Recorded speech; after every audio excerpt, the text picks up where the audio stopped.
So mister Arnab, tell me, এই viral হওয়া গানটার পেছনে আপনার স্টোরিটা কি? আচ্ছা, প্রেম করেছেন কখনো? সরি? প্রেম, ইশক, মোহব্বত, ভালোবাসা করেছিস কখনো?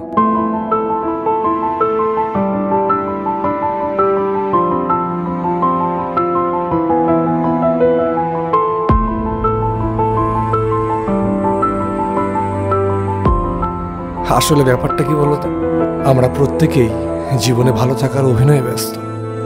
তাই আমরা ভুলে যাই যে আমরা সবাই কারোর না কারোর জীবনে একটা